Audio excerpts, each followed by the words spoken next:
Today's our topic is American literature with special emphasis on the Old Man and the Sea. Today we have with us in the studio Mr. Himanshu Srivastav from Anand Institute of PG Studies in Arts, Anand. We will be discussing on American literature in general, American characteristic of American literature, and then we will switch over to the Old Man and the Sea. We will also show you some clips from the movie The Old Man and the Sea. Now I over to you, sir. Thank you. Happy New Year to all of you. The post Diwali session. I welcome you all. Today, our topic is American literature with special emphasis on Old Man and the Sea, written by Ernest Hemingway.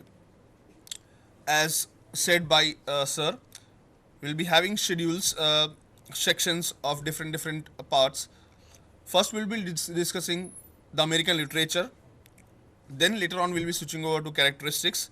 But basically, I would like to show you certain writers of the American literature. On your screen, you have Ernest Hemingway, the writer of The Old Man and the Sea, Herman Melville, Mark Twain, William Faulkner. These are certain front covers of the books written by Ernest Hemingway: A Farewell to Arms, From Whom the Bell Tolls, To Torrance, The Sun Also Rises. Let us switch over to the characteristics of American literature. But before that, we should just come to know that what basically America is all about and American literature is all about. American literature probably is divided into 4 to 5 sections. The first is the literature of the northern area. The second is the literature of the southern area. Then comes literature of Jews, that plays a very vital and a major role in forming the basic mentality of America, which is projected into the literature of Jews. Then slide please. Then later on we have literature of Holocaust, the black literature. This is probably the literature of Negroes, the black people, the original inhabitants of America. They were the one who started writing their own feelings, their own customs, ceremonies and all. Basically, it was into manuscript, and then later on they published it into the form of novels and other parts, and they came into a big banner called the black literature. Moving on to the characteristics of American literature, things that are very important for one to study for American literature. Slide please. It's a land of wealth.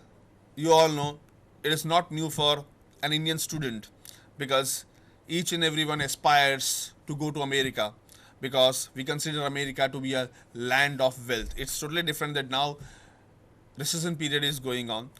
One more phrase about America is very famous, is its melting pot. Why it is called melting pot? Because people from all over the world, all over the globe, they come and they melt into one plot. Third is individualism. This is very important characteristics of American literature, because here it pays a sharp contrast to the Indian mentality. Over in India, we have society that is more important, but into America, it is an individual who plays a vital role, a major role. And that is why individualism is one of the major characteristics of American literature. Moving on to the next characteristics is democracy. Democracy once again is very important, and it comes with individualism. Democracy is really observed in America. Then provincialism, narrow-mindedness. This probably was experienced by the pioneer writers of America. Pioneers who came from England, from Europe, and on the other parts of the world. They, in fact, they have a kind of a narrow-minded feeling, and that is why provincialism becomes one of the major characteristics of American literature, the initial American literature. Optimism is one another characteristics of American literature, because optimism, optimistic nature, optimistic culture is what they imbibe into people. A ray of hope is always seen into people. So provincialism, optimism, then individualism plays a very vital role into the framing of American literature. This is something very important, because individual is always given more importance then the society. And that is why you will find that into the several, into all forms of literature of America, whether it may be drama, whether it may be a novel or a short story. They will focus on individualism, they will focus on optimism, they will focus on uh, how he is away from the society and how faith is there. This is something that we will observe into our Old Man in the Sea also. Old Man and the Sea is written by Ernest Hemingway. This probably was a novel which brought great success to Ernest Hemingway. The story is very simple, but the story can be taken from different dimensions. What we are going to take today is, after discussing into brief, into nutshell the story, we are going to take is how the major character of this novel, Santiago, raises himself to the level of a global hero. So we'll be discussing the characteristics of a global hero and thereby how Santiago fits into that frame of global hero. What happens is that Ernest Hemingway tells us that up to 84 days, Old Man, that is Santiago, has gone without catching a fish. He's a fisherman by profession. He lives in the coastal areas. He is unable to catch a single fish, though he is extraordinarily talented. He is the most skillful fisherman within the area. But a phrase that you all know, man proposes and God disposes, is something very true for Santiago, because he is the person whose good days are behind him. His wife is dead.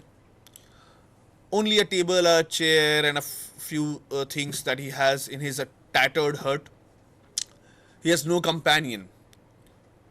For the first 40 days, a boy named Menolin, a very young boy compared to the Old Man, used to be on his boat, be on his skiff for fishing.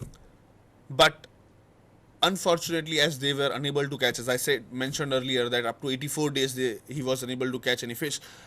After observing the first 40 days, the parents of Menolin, the boy, they said that Santiago is a shallow. That is the word that Hemingway has used. Shallow means the worst form of unlucky. And considering that, they pressurized the boy that you have to leave Santiago's skiff and go to a prosperous port. So, though he was not willing, but he was forced to leave Santiago. Upon earning some money from the prosperous boat, but the boy was very faithful to Santiago. What he used to do, his daily job was, he used to get things ready for Santiago in the morning and used to wait for Santiago in the late evening so that he can, take all the things from the net and all those things, the bait and all from the skiff of Santiago.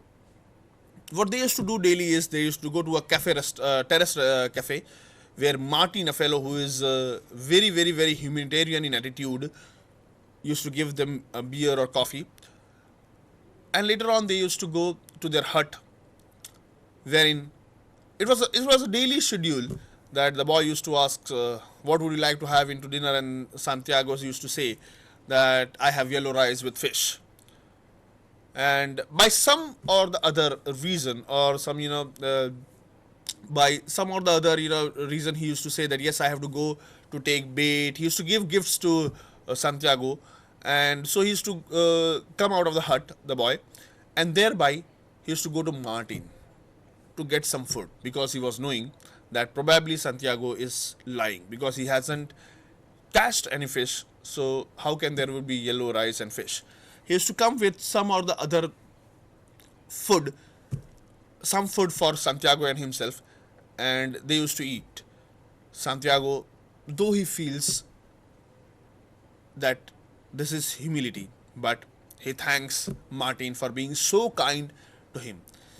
What was their daily schedule then? They used to discuss the newspaper, the famous football player, the famous basketball player, I'm sorry, the hero of Santiago. They used to discuss that, and then Santiago used to sleep.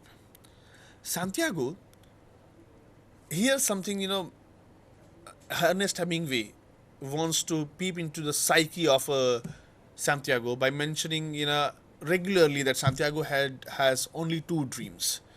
Whenever he used to go sleep, he had two or three dreams. A scene that he has really witnessed in front of his naked eyes when he was young.